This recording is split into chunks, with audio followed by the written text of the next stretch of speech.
Hello everyone, welcome to our educational channel, Azad Academy Channel 3, Past Simple. In this video, we will study past simple tense from basic to advanced level. हमने present simple को पढ़ लिया और present के तमाम tenses complete कर लिए, structures complete कर लिए जो उनके साथ related थे. आज से हम past को शुरू कर रहे हैं. Past simple में state को देखेंगे. पास्ट सिंपल को स्टेट में किस तरह यूज करते हैं. सबसे पहले सब्जेक्ट लगाते हैं. बी का पास्ट वाज वर होता है. सब्जेक्ट के बाद वाज वर को लगाएंगे और कंप्लीमेंट या एडवर्बल यूज करेंगे. This tense is use to talk about the past state, condition, profession, relationship, position और प्लेस ऑफ ए पर्सन और थिंग. किसी भी चीज की जो पास्ट में हो चुकी हो, माजी में हो चुकी हो, उसकी कैफियत, पोजीशन को बयान करने के लिए इस टेंस को इस्तेमाल करते हैं. टेंसेस को यूज़ करना देखेंगे. आपने मेरी प्रीवियस वीडियोस को देखें और वहां से आपको सब्जेक्ट, कंप्लीमेंट, एडवर्बल की कंप्लीट डेफिनेशन मिल जाएगी. और यहाँ पे हम सिर्फ टेंसेस को ही यूज़ करते जाएंगे. जहाँ पे ज़रूरत पड़ेगी हम उसको डिटेल बताएंगे. ही वॉज माई फ्रेंड और he wasn't my friend. He was a teacher. They were happy. Was work को हम यूज़ करते जा रहे हैं, सब्जेक्ट लगा रहे हैं और उसके बाद वाज वर्क को यूज़ कर रहे हैं. Ali was a good student. She was my neighbour. The weather was cold. My father was a farmer. The children were tired. I was busy last night. They were in Lahore. The classroom was empty. He was absent yesterday. She was my classmate. Past simple state में देखा आपने कि subject के बाद was verb को लगाया और उसके बाद कंप्लीमेंट या एडवर्बल को लगा दिया. कंप्लीमेंट, एडवर्बल की डेफिनेशंस पहले से बता दी. इसी तरह पास्ट सिंपल में पोजीशन को किस तरह इस्तेमाल करते हैं. सब्जेक्ट लगाएंगे, हैड लगाएंगे. हैज़ हैव की सेकंड फॉर्म हैड होती है, पास्ट में उसको हैड यूज़ करते हैं और इसमें नाउन या कंप्लीमेंट यूज़ करते हैं. Use to show past position, illness, relationship, characteristic और इवेंट. ये माजी की मिल्कियत, बीमारी, ताल्लुक या किसी खास कैफियत को ज़ाहिर करता है. इसका स्ट्रक्चर को देखिए. He had a car. He had a car for a month. उसके पास एक माह के लिए कार थी. कि इसमें डिडेंट यूज होता है और उसके बाद हैव इस्तेमाल होता है. आपने इसको नहीं देखना कि थर्ड पर्सन है या फर्स्ट सेकंड पर्सन है. आपने डिडेंट के बाद हैव यूज करना है. He didn't have a car. उसके पास कार नहीं थी. Did she have a fever. I had a bicycle. I didn't have a bicycle. They had a big house. We had a meeting yesterday. Ali has many friends. She had a headache. She had a mobile phone. They had a party last week. I had a good teacher. She had long hair. We had enough money. He had strong faith. The patient had a high temperature. They had a good relationship. Past में possessive को had use करते हैं और उसके negative और question में हम did को यूज करते हैं और उसके बाद हैव को लगाते हैं. नेक्स्ट देखिए. Past simple action. सब्जेक्ट लगाएंगे, वर्ब की सेकंड फॉर्म को लगाएंगे और ऑब्जेक्ट लगाएंगे. और नेगेटिव में हम डिडंट को यूज करते हैं और क्वेश्चंस में हम डिड को स्टार्ट में लगाते हैं. इसकी डेफिनेशन को देखिए. वो use past simple for first definition which started in past and finished in past but we have no evidence in present. started in past, again देखिए. started in past, कोई एक्शन पास्ट में started हुआ and finished in past, past में ही finish हो गया. but we have no evidence in present. Second इसको use करेंगे story, news और हिस्टोरिकल इवेंट में ये यूज होता है. पहले देखिए. हमारे यहाँ इस तरह पढ़ाया जाता है कि आई ड्रॉव ए कार, जिसमें टीचर्स ये बताते हैं कि आपने ये देखना है कि पास्ट में क्या आ गया, आपने पास्ट ही लगा देना है. हम उसको पढ़ लेते हैं पहले. क्रिटिसाइज आप पे डिपेंड करता है कि आपको किस तरह पढ़ाया गया है. I drove a car. I didn't drive a car. He visited Lahore. He didn't visit Lahore. She cooked food. Did she cook food? Ali bought a laptop. The train arrived late. Pakistan won the match. अब एक definitions किसी हद तक तो ये सही है. अब हम आ जाते हैं जो हम अपने तरीके से किस तरह पढ़ाते हैं. हम इनको क्यों कहते हैं कि ये गलत पढ़ाते हैं. ये आपको रहा है, रही है, चुका है, चुकी है, और ये ऐसे सेंटेंसेस आपको पढ़ा के मिसगाइड करते हैं कि जिसकी वजह से आपको इंग्लिश नहीं आती. ये ऐसी इंग्लिश नहीं है. अब हम आते हैं, इसको प्रूव करते हैं कि कैसे पढ़नी है. नेक्स्ट देखिए. सबसे पहले ये देखना है कि the action happened before the present and there is no evidence in the present. He drove a car का मतलब क्या होगा. We don't know whether he drives now. वो गाड़ी चलाता था लेकिन अब नहीं पता कि वो अभी भी चलाता है या नहीं चलाता. ही ड्रोव ए कार मतलब उसका क्या होगा. We don't know whether he drives now. या अब भी वो चलाता है या नहीं. कोई एविडेंस हमारे पास नहीं है. I lost my pen. The action is finished. Action जो पेन था गुम हो गया. We don't know whether I have found it. नहीं जानता है कि वो मिलेगा या नहीं मिलेगा. Perhaps I found it later. Next देखिए. अब इन सेंटेंसेस का डिफरेंस मालूम कीजिए. I have lost my car. I lost my car difference मालूम कीजिए. प्रेजेंट परफेक्ट का सेंटेंस आप बताते हैं. क्यों बताते हैं कि आई lost it in the past and I still don't have it now. मेरी कार गुम हो गई है. आप क्या कहना चाहो. तो में यही कहते हैं मेरी कार गुम हो गई है मतलब अभी मेरे पास नहीं है कार. मेरी कार गुम हो गई थी. अब आप पूछना चाहते हैं फिर क्या हुआ. परफेक्ट और पास्ट का थोड़ा सा डिफरेंस आपने याद करना है. छोटा सा डिफरेंस है. परफेक्ट में एविडेंस होता है, पास्ट में एविडेंस नहीं होता. एक. दूसरा, ये उर्दू में जैसे मीनिंग करते हैं मेरी कार गुम हो गई है मतलब उसका ज़हन में ये होता है कि मेरे पास अब भी नहीं है. दूसरा, मेरी कार गुम हो गई थी. आप फिर क्वेश्चन करते हैं फिर क्या हुआ. तो दो मीनिंग्स हैं. फर्स्ट है परफेक्ट. उसका मीनिंग्स है I still don't have it now. मेरे पास अभी तक नहीं है. I lost it in the past. The action is finished and we don't know whether I have found it और नॉट. दूसरी का हमें नहीं पता कि वो मिलेगी या नहीं मिलेगी. पास्ट में था, मिली या नहीं मिली, उसका कोई सबूत नहीं है. The difference between I have lost my car and I lost my car is mainly about the connection with the present. I have lost my car, present perfect, means I still don't have it. The action happened in the past, but its result is important now. मेरी car गुम हो गई है. अगर next उसका meaning ये भी है कि अभी तक नहीं मिली. I have lost my car. Can I borrow yours? The event happened in the past. The present situation is unknown. Present situation में भी अभी तक नहीं मालूम. Next देखिए. I lost my car. Past simple.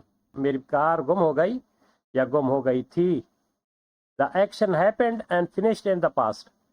There is no connection with the present. I lost my car yesterday.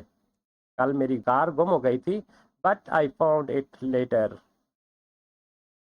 Next आपको sentence में उसकी बात कंप्लीट होगी कि क्या कहना चाहता है. देखिए, हैव में और पास्ट में थोड़ा सा डिफरेंस है. हैव में आपके पास एविडेंस होना चाहिए. एविडेंस नहीं है, सिर्फ पास्ट सिंपल यूज़ कीजिएगा. पास्ट सिंपल की अर्ली स्टेज पर है. मैं कोशिश करूँगा आपको पास्ट सिंपल कंप्लीटली आपको समझ में आ जाए. I lost my car, past simple. मेरी कार गुम हो गई या गुम हो गई थी. The action happened and finished in the past and there is no connection with the present. अभी भी मालूम नहीं है, कोई प्रेजेंट के साथ उसका कनेक्शन नहीं है. I lost my car yesterday, but I found it later. बाद में वो मिल गई थी. The sentence only tells us about a past event. Past event के बारे में ही जो बात होगी हम उसी को पास्ट सिंपल में यूज करेंगे। नेक्स्ट देखिए इनका डिफरेंस, मजीद आपको एग्जांपल दिखाता हूँ इनकी डिफरेंस की। I have broken my glasses, they are still broken. आपने चश्मा पहना हुआ है वो अभी भी टूटा हुआ है, तो आप कह सकते हैं आई have broken my glasses. Past में उसको यूज करेंगे आई ब्रोक माई ग्लासेस यस्टरडे। आपको यस्टरडे भी बता रहा है कि पास्ट लगाया, और वैसे पास चश्मा नहीं है। आई हैव ब्रोकन माई ग्लासेस, उसने चश्मा पहना हुआ है और देख रहा है, और वो बता रहा है कि आई हैव ब्रोकन माई ग्लासेस, मेरा चश्मा टूटा हुआ है। और अगर चश्मा ना पहना हुआ हो तो सिंपल उसको पास सिंपल लगाएगा I broke my glasses yesterday. Next देखिए she has gone home, she is not here now. तो घर चली गई है, मतलब she is not here now. She went home an hour ago, वो 1 घंटा पहले चली गई थी। We have finished our work means the work is complete now, अभी अभी मुकम्मल हुआ है। We finished our work last night, हमने कल रात अपना काम खत्म कर लिया था। नेक्स्ट देखिए the action happened before the present and there is no evidence in the present. He drove a car, we don't know whether he drives now. उसने गाड़ी चलाई थी, मतलब अभी हम नहीं जानते कि वो चलाता है या नहीं चलाता। इसकी एग्जांपल को देखिए, जब भी पास्ट आएगा उसके साथ ये अल्फाज लाजमी आएंगे।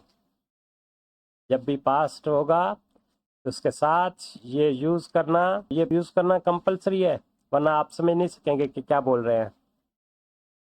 I played cricket yesterday, yesterday he बता रहा है कि आप पास्ट की बात कर रहे हैं।